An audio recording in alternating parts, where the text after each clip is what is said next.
Hi and welcome. Thanks for joining us today. David and I are here to talk a little bit about some of the key challenges that we've faced in brand transformation over the past 20 odd years that we've been working in product innovation and design.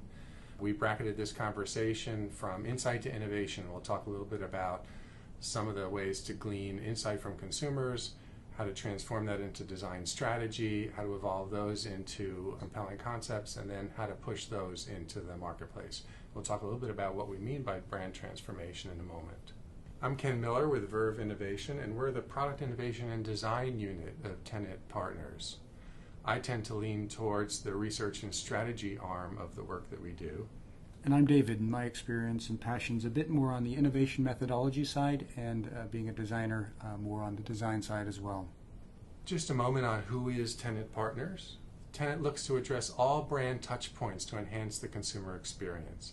And that can involve everything from brand strategy and positioning to product, service, and packaging innovation, digital, and naming. Brand transformation can mean many things: innovating products and services, reinventing the brand customer experience, and building customer empathy along the way. How you navigate key pivot points along this path can mean the difference between greater brand relevance and brand obsolescence. So what is innovation success? The answer is probably not as obvious as it may seem. Defining innovation success. First, there's a textbook answer. Does it meet the expectations and objectives set out by brand management? And everything that we do has to do that, obviously. So that's not enough. But for a brand, does it communicate key attributes in relevant ways? For a branded experience, are all brand touchpoints effective, consistent, and reinforcing of brand attributes? And for a product or service, is it both inviting on shelf and rewarding in use? By on shelf, we mean anywhere that product might be sold these days, which could very well be digital or literally on a shelf. So why is innovation so challenging? As I'm sure many of you know who work in innovation, it can be very trying for organizations. The very nature of big business can make it difficult for innovation to even emerge. Many companies are fueled by a lot of huge brands and big businesses, mainstay products that command tremendous resources. And upending them can be very risky. You don't want to mess with something that's worked for many, many years. So investment dollars for pure innovation can be pretty slim and hard to come by. So as well, refreshing or replacing those products and services to play a meaningful role in a revenue stream can be virtually impossible, very, very difficult proposition. Here we have a slide full of numbers. What do they mean? The trend line shows us the percentage by decade of the number of products that have failed. 42% in the 80s, 40% in the 90s, and a whopping 46% in the 2000s. Not a very positive trend, considering all of the experimentation and advancements there have been in methods and processes. McKinsey and the PDMA also tell us that 94% of global executives say they're dissatisfied with their organization's innovation performance. So from an operational perspective, why is innovation so challenging? Number one, innovation is a mix of art and science, as you all know, that resists standardization, like other functions might. And if you think of manufacturing and you think of accounting and finance, etc., those all benefit from standardization, but the combination of art and science that exists as innovation really doesn't. It requires a completely different recipe. And secondly, no internal effort requires more cross-functional interdependence than innovation does. By very definition, it's collaborative. It requires input across several functions, both technical and creative, and that makes it that much more complex to navigate within an organization. So we'll talk about a little bit about how we can sort of leverage that collaboration to your advantage as we go further. And thirdly, the target is always moving. There's all kinds of moving parts. There's all kinds of lead times to things like consumers, technology, and competition that are all sort of moving at their own pace and in their own orbit. And successful innovation has to align across all of those variables in order for it to be successful. And then fourth, every decision we make can alter the trajectory of a project. And this is probably the most important issue. Think of it sort of like a decision tree where your earliest choices are your most critical. But it's not all doom and gloom, because there are just a few pivot points in the way we manage innovation that can have a profound effect on outcomes. Here are what we believe to be the 4 key decision points in brand transformation. Choosing the right approaches to capture valid insight, devising a focused strategy, optimizing concept development, and moving the best ideas forward. Each of these moments represents an opportunity to make or break your innovation effort. To us at Verv, it's all about choosing the right tools. No one can teach us to instinctively distinguish valid insights from invalid insights, or to separate winning concepts from ones that won't. But we can help you identify what kinds of tools tend to draw the best from consumers and then how to forward the strongest new concepts. So we'd like to take a moment to share with you an umbrella approach that we use to addressing the key moments we've been talking about throughout an innovation project. We call it co-imagination, and it's a set of tools born of a point of view regarding how to engage with consumers, how to bring great ideas to life, and how to optimize them for the marketplace. So here are the 4 principles of co-imagination. First, engaging consumers and designers to build empathy. It's all about putting designers and consumers together in the right context to generate a true understanding of what motivates consumers. Secondly, inspiring real-time solutions across contexts. And when we say across context, we mean everything from home to store to independent locations. Thirdly, collaborating across stakeholder groups. To us, stakeholders are more than just consumers. They are team members that are cross-functional within and outside an organization. And then lastly, and perhaps most importantly, iterating to make good ideas better. So you'll see in everything that we do some inkling of design thinking you might have recognized, where again it's all about iteration, it's about collaboration, and it's about inspiration as opposed to taking direction. And we'll talk a lot more about that as we go forward. Okay, let's move on to the 4 key pivot points, starting with how to leverage customers in ways they can best contribute and genuinely engage. The point here is to use tools that let them do what they do best rather than put them in a position to lead you astray. They won't do it on purpose. They're trying to cooperate, they want to please, but sometimes they're not particularly in touch with what really matters to them. So put them in context where they can do the best for you. So regardless of what context you put consumers in, they do 2 things particularly well. They demonstrate behavior that you ask them to engage in or that they engage in naturally, and they react very viscerally to stimuli, as we all do. So don't expect them to invent solutions or accurately report their problems, and don't expect them to define their own needs. We tend not to engage consumers in traditional focus groups. We think it's a little bit too structured. There are too many barriers to surfacing fresh insights. And they just don't align with our philosophy of how to best use consumers when it comes to guiding innovation. Here's another new way to think of leveraging customers. We don't take direction from customers.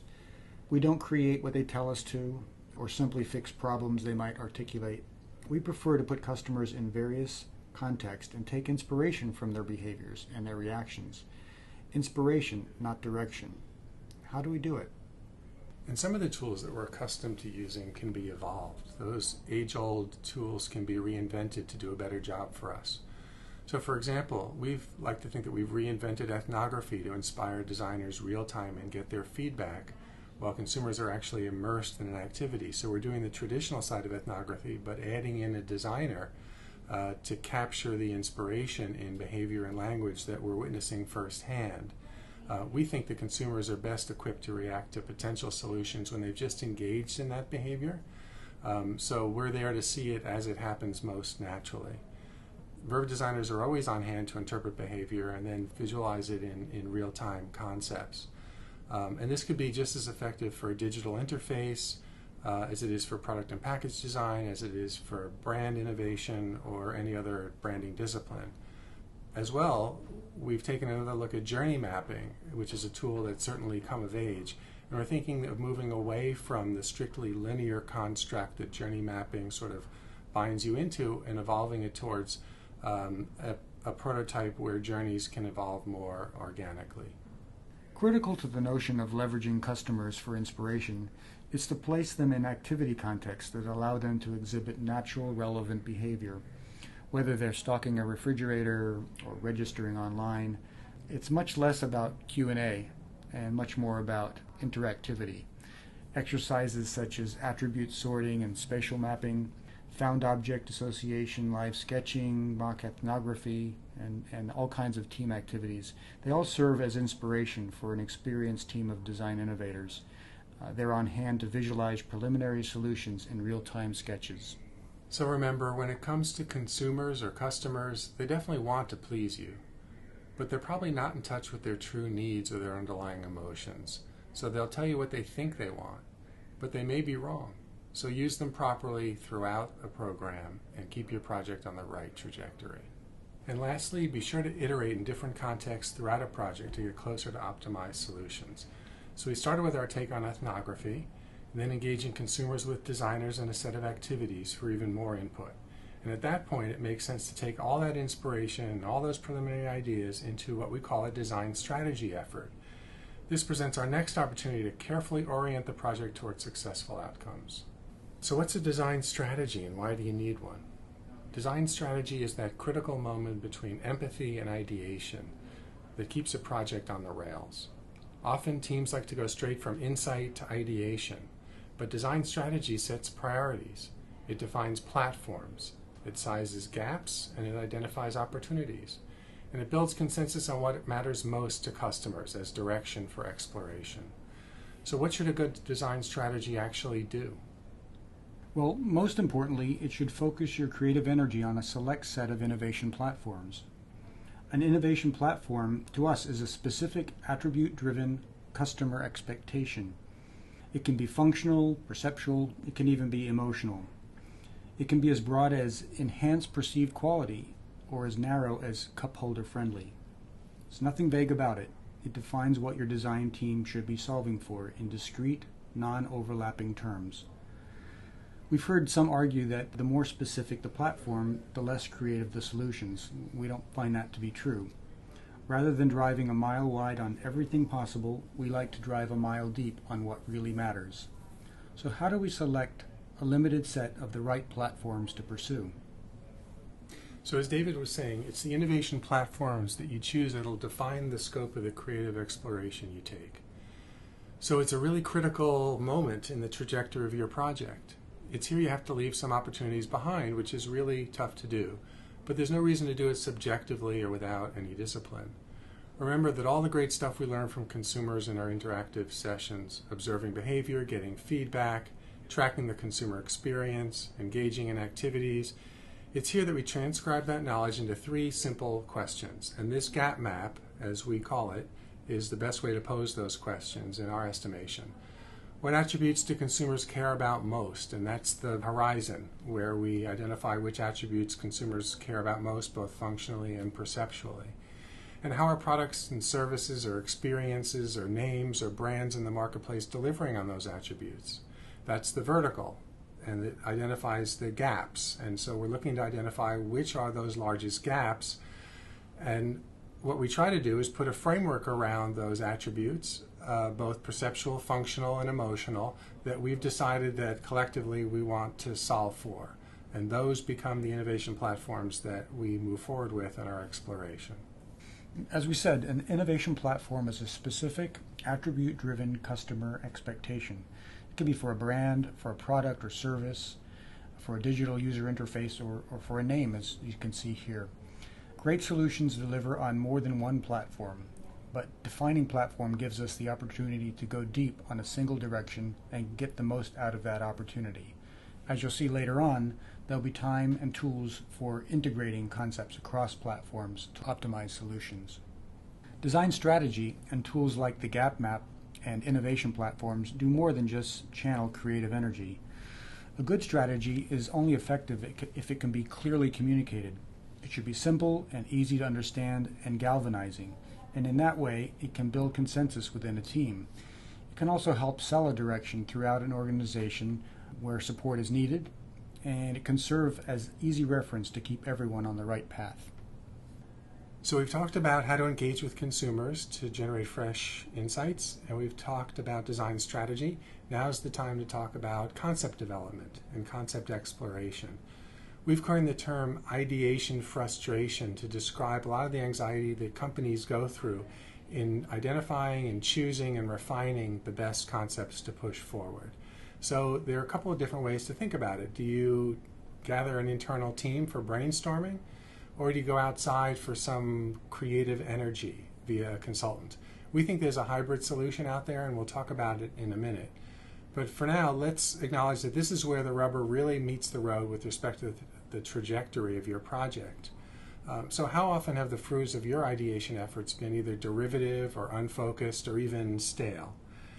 And that's why the way you approach concept development is such a critical, pivotal point in your innovation approach. Is internal brainstorming the right way to go? Let's talk about that. There have been many successful innovations that have come from brainstorming, and there are also some good reasons to rethink traditional brainstorming methodologies.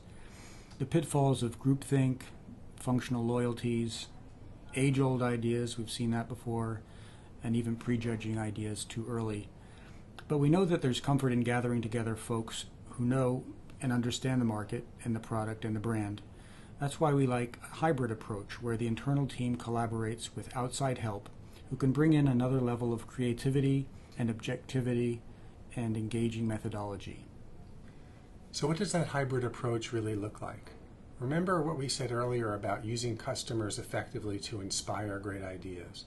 The same holds true for your team members. So now that you have your platforms and you know what you're solving for, some of the same activities that engaged customers to inspire fresh thinking can engage the team.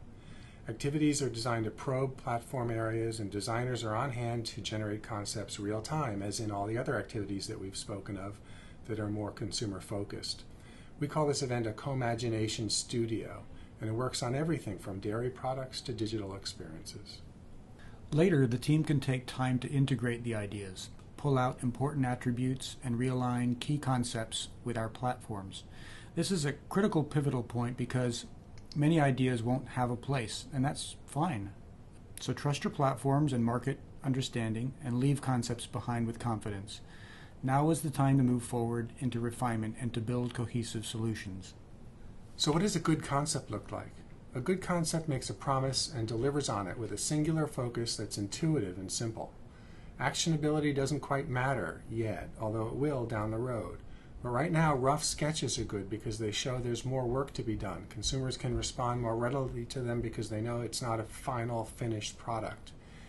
And maybe it's not just a sketch. Maybe it's several sketches that tell a story in storyboard fashion, that put the product in context or put the creative concept in context and show how a user might interact with the offering or the brand or the digital experience.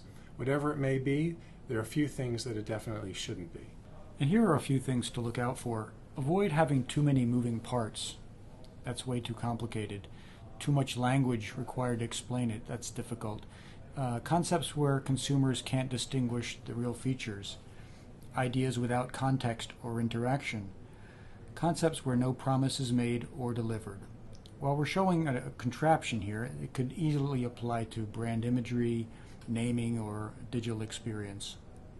So what's the secret to a great concept? Start with concept ideas that champion a single attribute with a clear benefit. Separate the benefit from the style or the quality of the execution.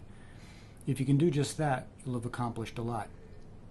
Then think about the in-use context to demonstrate how the consumer is going to interact with the product or idea. Write a promise that forwards a challenge derived from a platform and proposes a solution. Then pull it together with other ideas and make it sing as a cohesive offering. Well, now you have a range of concepts aligned with innovation platforms. How do you identify and refine the most promising concepts without leaving great ideas behind? So speaking of not leaving great ideas behind, we've coined another term called early execution bias, and it refers to the temptation to scrap ideas based on an early execution. Sometimes an initial configuration doesn't appear particularly actionable, and we've decided already that at this stage at least that that's not important. Or the way it's represented makes it look unattractive. Maybe it's about the sketching style or the way a particular attribute is depicted. Or it looks like something you've seen before, so you have this natural instinct to reject it. But look deep for that compelling benefit. Early execution bias is probably the surest way to forfeit a promising future for your brand. You've worked much too hard to get to this place, so try to preserve the brilliance that may not shine through right away. We think it's important not to ask customers what they think of your concepts. That's a vote and validate exercise that doesn't leave you with too much credible feedback to work with. Ask them how to make your concepts better. That's a question they can answer with great validity. For example, what's missing here? Is this attribute relevant to you? Is this the best possible execution, or do you have another idea? We've developed a way of working with consumers to help optimize an idea, and it's based on concept deconstruction and reconstruction. We take what we think is a great idea and break it down. Maybe there are 5 ways to execute it, or maybe 5 ways it could look, for example. We expose these deconstructed attributes to consumers as stimuli in various stations. Consumers review each attribute set, perceptual or functional, individually, station by station. Then they work with one of our design innovators to reconstruct their optimized concept. So it sounds like when you optimize rather than validate, you're avoiding one more opportunity for consumers to lead you astray. You're asking them to respond viscerally to discrete stimuli sets made up of attributes that deliver on a promise, rather than asking them to point to the idea that they like best. This is one last opportunity, it sounds like, to use consumers for what they do best. Just to recap, we want to leave you with some key messages. Remember, use consumers for what they do best. Concept work should be consumer-inspired, not driven. And use design strategy and vivid graphic communication to engage, build consensus, and chart direction. Thirdly, rethink the concept. A good concept has a champion benefit and depicts context and interaction. In other words, it tells a story. And lastly, be sure to iterate and optimize ideas. Don't just validate them in search of the winner. At Tenet, we've used this approach successfully with all kinds of companies to transform brand experiences in product and package innovation, brand strategy and positioning, naming, and digital interaction. That includes companies in CPG, in durables, services, and B2B. David and I want to thank you for listening today. Feel free to reach out to us by email with any questions or feedback. Thank you. Have a great day.